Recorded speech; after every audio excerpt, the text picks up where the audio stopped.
Hello everyone, welcome back to Ayurveda scholars. तो आज हम इस चैप्टर को ख़त्म करते हैं। This is the part 2 of DG chapter number 4।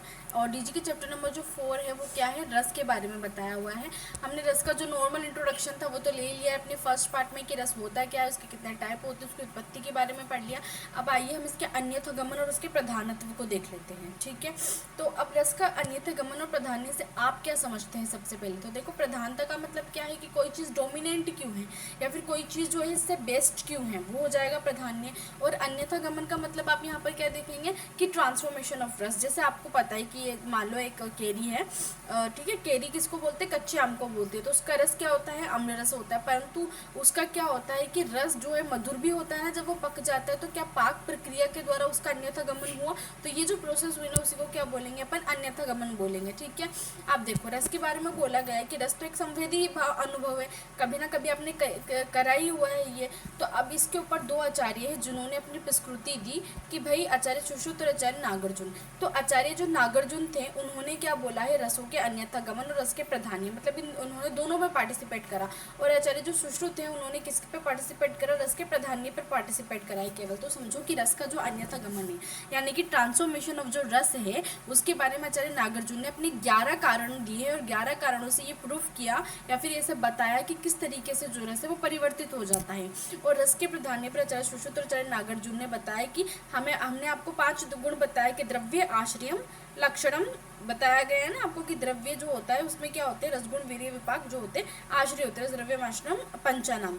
तो क्या होता है, रस गुण वीर्य विपाक और प्रभाव जो है आश्रित होते हैं उस द्रव्य में। पर उसमें सबसे डोमिनेंट कौन बताया गया है, रस को बताया गया है। उन्होंने इसके लिए 11 युक्तियां दी है, तो वो चीज़ अपन आगे पढ़ते हैं। ठीक है, सबसे पहले अपन यहाँ पे रस के अन्यथा गमन को समझ लेते हैं। तो देखो, जब किसी द्रव्य का स्वाभाविक रस किन्हीं विशेष भौतिक, रासायनिक या पर्यावरण परिस्थितियों के कारण परिवर्तित हो जाता है तो आयुर्वेद में इसे रसों का अन्यथा गमन या रस रूपांतरण कहा जाता है। सिंपली क्या होता है कि किसी भी फिजिकली स्टेट, किसी भी केमिकली या फिर किसी भी तरीके की जो है प्रोसेस की वजह से किसी भी द्रव्य का रस में परिवर्तन हो जाना ही अन्यथा गमन कहलाता है। सिंपली है, जैसे आप समझो कोई भी आपके पास एक ओरिजिनल सब्सटेंस था, ठीक है, यहाँ पे आ जाइए, कोई भी क्या था अपने पास, ओरिजिनल सब्सटेंस था अपने पास। वो ओरिजिनल सब्सटेंस क्या हो गया, परिवर्तित हो गया, किसमें, परिवर्तित रस, मतलब उसका ट्रांसफॉर्मेशन हो गया। तो वही क्या हो जाएगा, एक तरीके का अन्यथा गमन हो जाएगा। अब इसमें आपको क्या देखना है कि जो बीच में परिवर्तक कारण है जिसको नॉर्मल हम कैटेलिस्ट वगैरह भी बोलते हैं, जो ट्रिगर कर रहा है वो क्या है।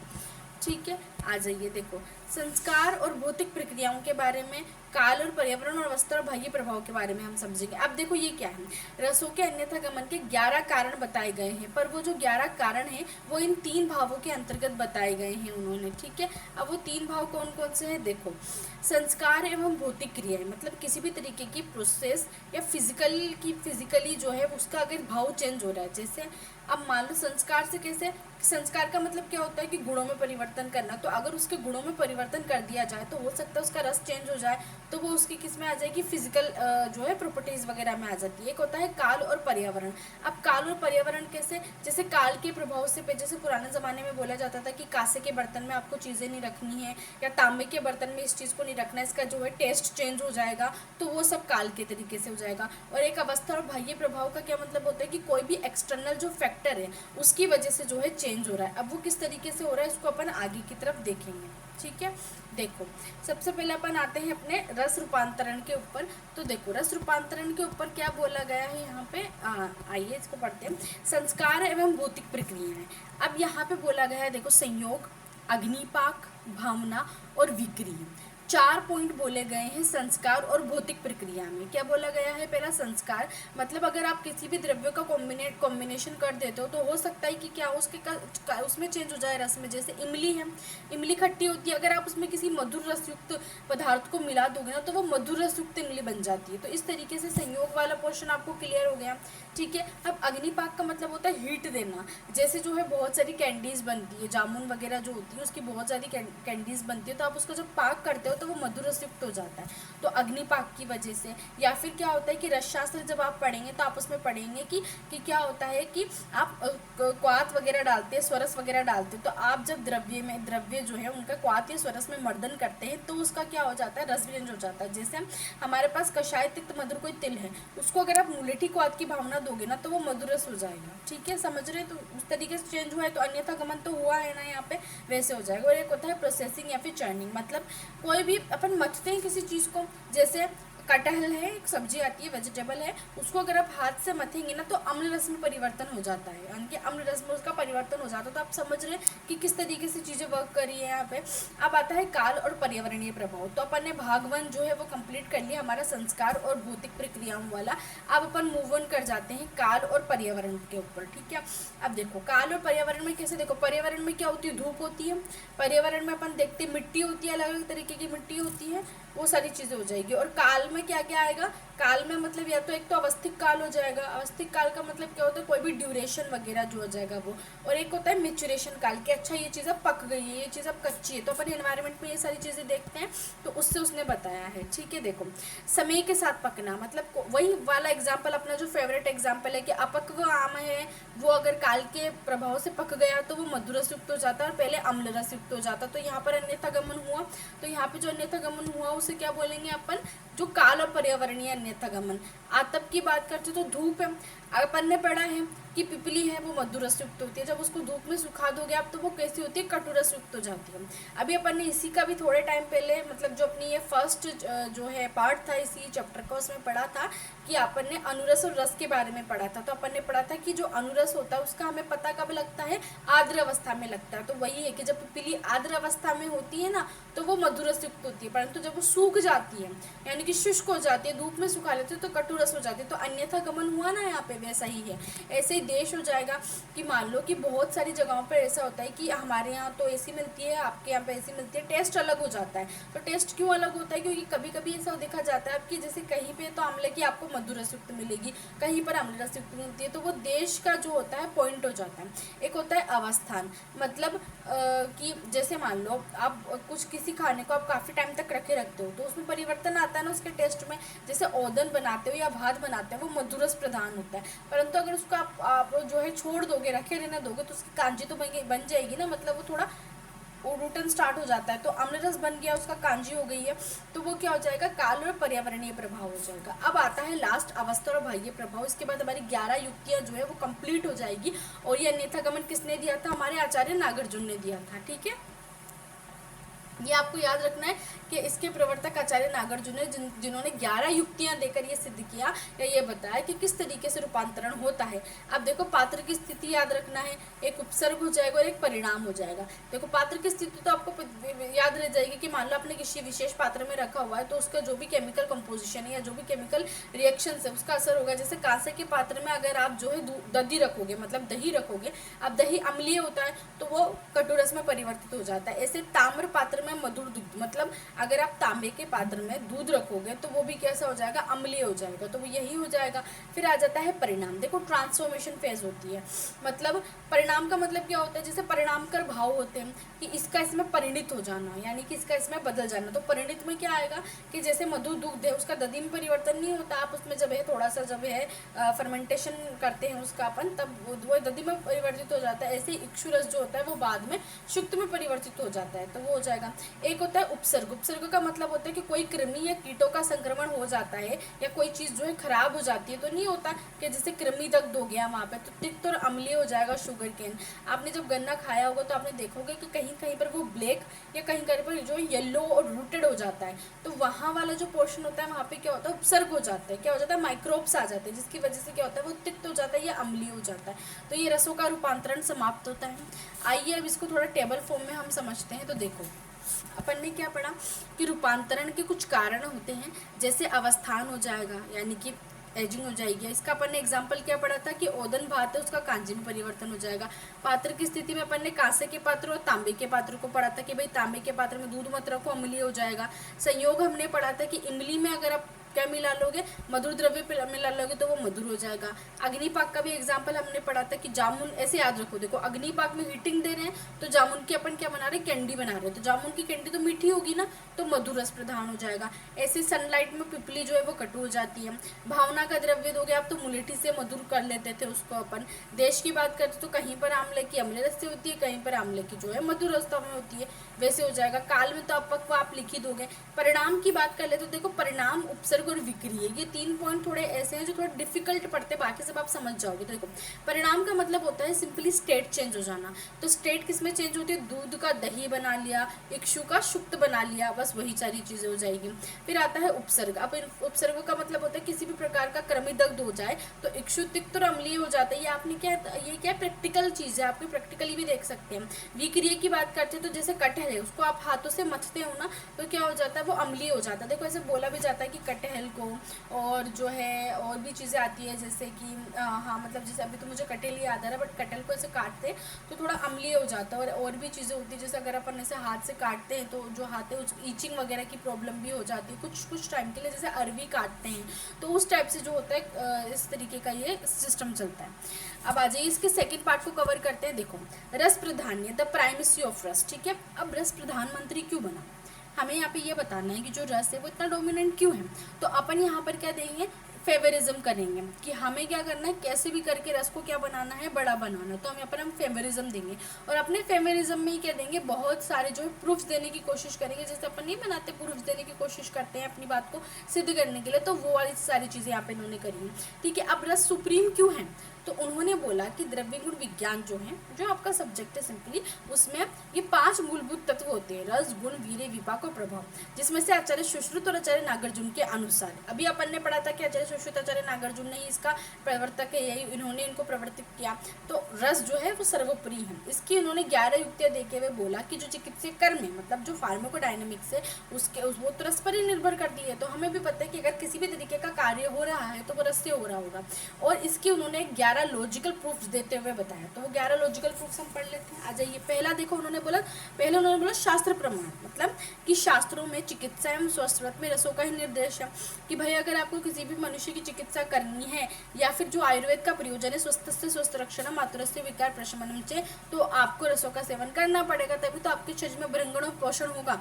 शरीर का पोषण आहार से होता है, और आहार जो है वो रस के अधीन है, क्योंकि औषध तो वीर्य के अधीन बोली गई है। तो वैसे ही जो है यहाँ पे रस प्रधान हो गया। फिर आता है उन्होंने कि भाई हमारी बुक में भी लिखा हुआ है ना, कि वेदों में भी तो द्रव्य का निर्देश है, रसवाचक शब्दों से ही किया गया है कि भाई यज्ञ है तो आप मधुर लाओ, मधुर द्रव्य लाओ। तो यहाँ पर जो है डोमिनेंसी बता दी। उपदेश भी बोल दिया उन्होंने कि आयुर्वेद में दोषों का जो शमन है वो भी तो इसके अनुसार ही किया गया है ना, रसों के अनुसार ही। कैसे किया गया है, रसों के अनुसार। जैसे नहीं बोला प्रारंभ के जो 3 होते हैं, मधुर, अम्ल और लवण, ये किसका शमन कर रहे हैं, वात का शमन करते हैं, कफ का वर्धन करते हैं। फिर उसके बाद आ जाएगा उपसंहार।